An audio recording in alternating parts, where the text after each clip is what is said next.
Hello, this is DC Hammer and welcome to the DC Hammer Show. Decades ago, Rush Limbaugh indicated on his program several times that he believed that the environmental activist movement was merely a cover for leftists that wanted to destroy Western civilization, take down the United States and democracies, and replace it with another style of government, communist or socialist in nature. And this piece comes to us today from the Washington Free Beacon, pretty much proving Rush Limbaugh right once again, as environmental activists pushed Chinese-friendly policies with the Obama administration. Now, Chinese, as in the communist Chinese, Red China.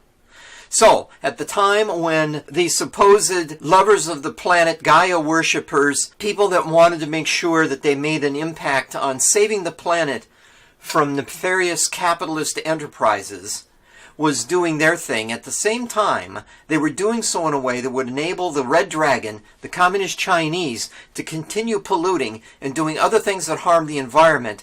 The main purpose of what these environmental activists were doing was just to take down capitalism. You have the World Resources Institute, based in Washington, D.C., a nonprofit that's supposed to be devoted to curtailing greenhouse gas emissions and promoting sustainable development. But at the same time, they've been developing a cozy relationship with the Red Dragon, the Communist Chinese. And as we know, Communist China is one of the main polluters on the planet. And so the green movement is fine with China polluting the planet, but it comes down like a ton of bricks on the United States for what it is already doing to try to save the environment through increased environmental measures, but will never be able to go enough because obviously that is not the purpose of what's going on here. On top of that, these agencies, these nonprofits that are promoting the greening of the planet are supposed to be registered if they are doing the activity that appears highlighted here in this article, and that is advocating on the behalf of foreign powers, that they should actually be registered as foreign agents. And this particular nonprofit and others that were surfaced by these investigative journalists have not registered as foreign agents under the Foreign Agents Registration Act. Of course, the attorneys on behalf of these organizations will always say that their client is not acting on behalf of a foreign power. But we've heard that before, and it'll be interesting when they start asking these pointed questions of Hillary Clinton about the Clinton Foundation activities through its global initiatives. I believe we're headed that way. But let's start with the Green Planet movement first, as it appears that they have a very dark agenda behind their green face. So as this report details, the Communist Chinese are interested in curtailing the United States fossil fuel energy production program and handcuffing us in a way that would damage us economically. But at the same time, these supposed environmental protectors are fully willing to collaborate with the enemy, collaborate with the Red Dragon, in order to allow them to continue polluting to their heart's desire. And a bottom line on this one is that the Red Dragon has an agenda that is trying to press forward the initiatives that were presented in the Paris Climate Accord to compel us, the United States, that us, the big U.S., to comply with those restrictions while they continue to reap the benefits of fossil fuel whenever they want. Can you say deep state at its finest? And you won't hear this one on the Marxist screaming media. This comes from the Western Journal indicating that the ISIS caliphate is on the brink of total defeat. So that JV team that was propped up and even created by the Obama administration on behalf of Hillary Clinton after they brought down Gaddafi in Libya were then working to move those weapons that they had moved from Mexico to Libya, from Libya to Turkey, Turkey to Syria, to arm ISIS and to topple Syria and to create the same kind of chaos in that part of the planet that they had already created in North Africa. So the JV group, the Islamic State, in its once vast caliphate, is now in its death throes, and is down to the point where the SDF, and that's the Syrian Democratic Forces, and its allies are now trapping the final elements of that Islamic State in one particular part of the village of Baghouz, and that's close to the Syria border with Iraq. And in the coming days, there should be an announcement that the Islamic State is dead, that jihad is dead, and the caliphate is dead. And as the issues over the border wall between the United States and Mexico continue to create a variety of news headlines, this comes from the Daily Signal, and there was a podcast that took place involving Hussein Obama's Border Patrol chief explaining why walls work. So Mike Morgan, who was the chief of the U.S. Border Patrol during that period, and had testified back in 2016 to the Senate Homeland Security and Governmental Affairs Committee about his observations on the border, said in a podcast the other day that he believes that the border wall is one of the key features in order to secure this country against the bad elements that are coming our way from down south. At the same time, as One America News Network shows, that sentiment by Obama's prior border control chief is a worldwide phenomenon now, as the Hungarian government is saying that border security is impossible without a physical barrier. So the Hungarian government is saying that a border wall is a highly efficient way in order to drastically reduce the numbers of illegal immigrants into any country.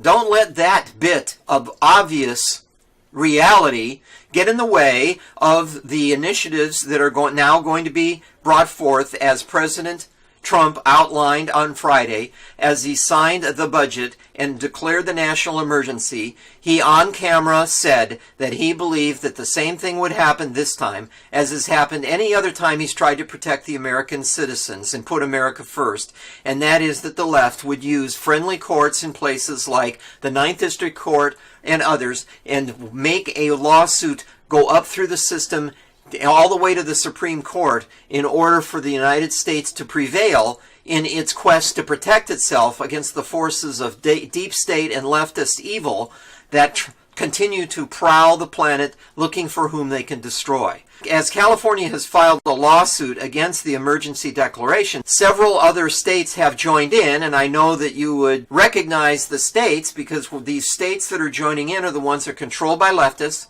and also have heavy populations already of illegal immigrants that they use in order to vote illegally in the elections in order to try to get their leftist Democrat politicians put into places of power. So Sunday, California Attorney General Xavier Becerra announced his plans to sue the president over this plan, over the emergency declaration and the attempt in order to protect the American citizens from the onslaught of terrorists, drug dealers, gangs, child traffickers, and there he is in all his glory with his buddy Gavin Newsom, and they are now going to file this lawsuit in order to try to prevent President Trump from continuing with building the wall. But I have news for him. It's not going to work. One of the reasons being, as again brought to us by One America News, additional illegal aliens are being rounded up all over the country, and this time it's 6 illegal immigrants with connections to the Mexican cartel, to a Mexican cartel, have been arrested in North Carolina. And it's interesting, as El Chapo was arrested and brought to trial in New York City, found guilty on all 10 counts, and is now headed off to prison. At the same time, 6 members of one of the most dangerous cartels operating out of Mexico, one of El Chapo's organization's competition's dream team, as you can see by this montage, this wonderful portrait of the kind of evil that we are up against. And these are the faces of the people that the Democrats and the leftists and Alexandria Ocasio-Cortez want as your neighbors. So as a human rights group in Mexico has pointed out, that this new generation cartel, and that's the cartel to whom these 6 people belong, is the main rival of drug kingpin El Chapo. And as these people are being rounded up and taken to justice, they will be followed by a myriad of others to take their place if the Democrats get their way with the wall. And even as Border Patrol and other government agents are rounding up, ICE is rounding up these criminal illegal aliens around the country, we have other criminals that are now being let loose. This is the Epoch Times, bringing to us the fact that disgraced former member of the House of Representatives, Democrat Congressman Anthony Weiner, who was found guilty of sexting, of sex crimes, back in May of 2017, has now been released because he's been a model prisoner. So I say, mothers, lock up your children. Make sure you know where they are. You never know. We have another predator, convicted predator, loose on the streets once again. And this comes to us from Breitbart. This is interesting. We've actually got somebody, a journalist for CBS. Her name is Lara Logan. He's been with CBS for a period of time and has been reporting on different topics worldwide. And the headline on this one is she's saying, unless you seek out Breitbart, you won't see the other side. The point that Lara Logan is making, and she had an interview with a former Navy SEAL, Mike Ritland, and in the interview with Mike Ritland, Lara Logan affirmed that the partisan Democrat, mostly left-wing news organizations are not just representing that position here in the United States, but it's a worldwide position. The left-wing media is a worldwide globalist media. So she went on to say that not only are these journalists mostly liberal and leftists, that the media, again, is not just liberal in the United States, but all over the planet. And as someone that has reported on different issues in many different countries, she continues that other than Fox News and Breitbart, there are no other media outlets that are going to give you anything near a balanced reporting of news topics unless you go to the alternative media. Logan went on to talk about the issue that there's only one Fox that actually does have a few reporters left, a few presenters that are center and center-right, or even on the right, compared to all of the other Marxist-screaming media news outlets that are completely left top to bottom. And as Lara Logan has been reporting for many years, as soon as she filed a report back in 2012 about the Islamist terrorist attack on the compound, the American diplomatic compound in Benghazi, Libya, she made one comment about Benghazi, and then she had been targeted by Media Matters for America, run by David Brock. It's a far-left organization dedicated to preventing anything negative on the Clintons ever coming out and promoting complete propaganda about anyone on the right. We should realize that there are people that are honest journalists like Cheryl Atkinson, John Solomon, Sarah Carter, and they have at times put themselves in harm's way. Sarah Carter embedded herself in one of those invasion army caravans coming from the south, coming up through Mexico from Honduras, and actually was greatly risking her safety by honestly reporting about what was going on, as she found many members of that quote-unquote caravan to actually be terrorists, drug traffickers, human traffickers, and child abductors. Back in 2011, Lara Logan was sexually assaulted and nearly murdered by a group of men in Cairo, Egypt, when she was reporting on the ousting of President Hosni Mubarak. And as she quotes, "Piece by piece they tore off my clothing, just tore my body apart almost to pieces and tore my insides out."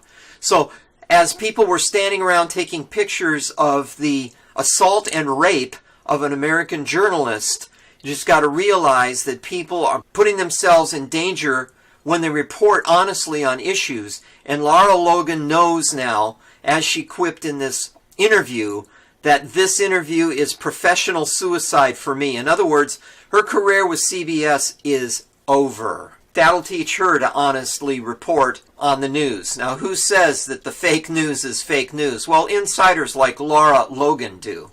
And by now, everybody has heard that disgraced actor Jussie Smollett, who created a hoax alleging that he had been assaulted by two white men who hurled insults at him and wearing MAGA hats, that turned out to be completely and totally made up. And now we've got an article from the Western Journal through its Conservative Tribune. There's a report that in Tennessee there was a man in a MAGA hat who was in a Sam's Club and was accosted by a leftist who at first made obscene gestures about his MAGA hat, and then went to the point of pulling a .40 caliber Glock out of his waistband and putting it in the man wearing the MAGA hat's face and saying that it was a good day for him to die. Interestingly, the event took place at a Sam's Club in Bowling Green, Kentucky. The Tennessee man is charged with wanton endangerment after allegedly pulling a gun on a supporter of President Trump, the man wearing the MAGA hat. There are witnesses to confirm that the gun was drawn and it was pointed at this man and his wife, but they picked on the wrong guy, as this James Phillips accosted Terry Pierce, the Trump supporter, while Terry was wearing his Make America Great Again cap. Pierce did not back down, and with the gun in his face, and Pierce told him that he had as much right to wear that hat and support his country and president as he has not to. So police arrived and arrested Phillips, after Phillips then threatened Pierce, but again, Pierce would not back down, and now Phillips is in police custody. I'm sure the Marxist screaming media will report on this one with the same vigor, intensity, and instantaneous news quality as they did with the issues on Jussie Smollett that turned out to be completely fake. But this is obviously a true story about what took place. There are witnesses. They've already come forward. There is videotape from the store showing that there was a confrontation between these two men. And the police did arrest just Phillips, even though Phillips immediately did what cowards in this kind of situation usually do, tried to turn the tables and make it appear that actually Pierce had assaulted Phillips. He never touched him. And if you remember back a couple years ago, conservative Michael Savage was accosted outside of a restaurant in San Francisco trying to walk home with his little doggy bag and his dog after eating in a small eatery in San Francisco, and he was accosted, a violent leftist, the typical Mad Maxine Waters inspired violent criminal, and knocked Michael Savage to the ground. But when the police arrived, then Michael Savage's assailant alleged that Michael Savage was actually the assailant. So pro forma for exactly how these leftists deal with situations like this every time. And we've got one more situation in which now that the bad guy is going off to the pokey and the good guy is going home with his wife. And although I don't think that anybody should put themselves in this kind of a situation where Pierce could have been murdered by this man, they are crazy. They are capable. After all, Steve Scalise, member of the House of Representatives, was shot out practicing in a ball game and almost killed. Rand Paul was tackled while mowing his lawn by a crazed leftist neighbor. So just be advised, just consider these leftists, if they come at you, that they are always dangerous, either to you or to themselves and to this country, no doubt. And this comes to us from Brain Strain. It's interesting that I found this article after hearing last week that El Chapo, as his trial was winding up and he's being found guilty on 10 felony charges, apparently had been singing like a bird to the prosecutors, fingering other people that are involved in his nefarious activities. And names that have surfaced about connection to El Chapo are Nancy Pelosi, Chuck Schumer, and Beto O'Rourke. There's actually a picture of Pelosi, Beto O'Rourke down in Mexico with former Mexican President Enrique Peña Nieto. And El Chapo is alleging that he paid Nieto $100 million to enable his cartel to get away with murder. So one would have to ask, why is Nancy Pelosi, Beto O'Rourke, and Representative Henry Cuellar in 2016 in Mexico City together, meeting with then Mexican President Enrique Peña Nieto? Interesting, isn't it? Let's see how the dots can be connected and squeeze the truth out of this issue as Nancy Pelosi's many scandals start to surface now. And this could be part of some of those sealed indictments that will become unsealed, and some of the booms that are getting ready to go off as Q-Team has advised.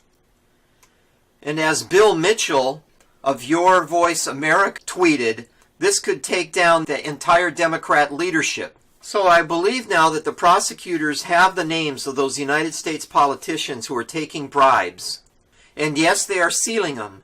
But I would think that with the potential D-class coming up, with William Barr now starting as Attorney General, cleaning out the rest of the DOJ. Understand there was another firing today. Dan Coates has been let go from in his position at Defense Intelligence Agency. Who knows where this is all going to lead, but I believe the black hats are on the run. The rats are deserting the ship, and as you can see from what's going on with Andrew McCabe, some of these rats are not very bright, and they're all concerned about power and money, and not understanding that when they start to sing, everybody goes down, and now finger pointing between McCabe and Rosenstein is bound to lead to more accusations that then can be fodder for actual criminal indictments. And lastly, it's interesting that the law enforcement today, it's a group of police officers. They have started a petition urging the White House to impeach Nancy Pelosi for treason. So it's interesting, I guess. Impeachment can work both ways, and what's good for the goose is good for the gander, and we'll see how the gander deals with issues coming her way, as she is now being fingered by law enforcement folks as one of the chief instigators of problems in this country. And we'll see now as all of these agents in the various departments, potential whistleblowers, as they now appear to be willing and able to come out from the background and shine light on the darkness. There's a lot of darkness. There's a lot of light to be shined.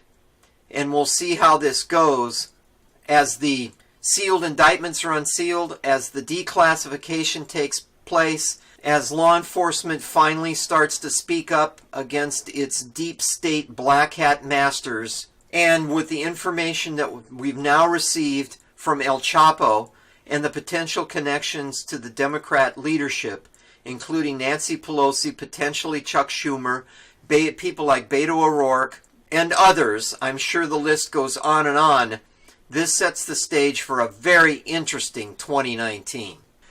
And fortunately, we have Q-Team and patriots like James Wood on our sides.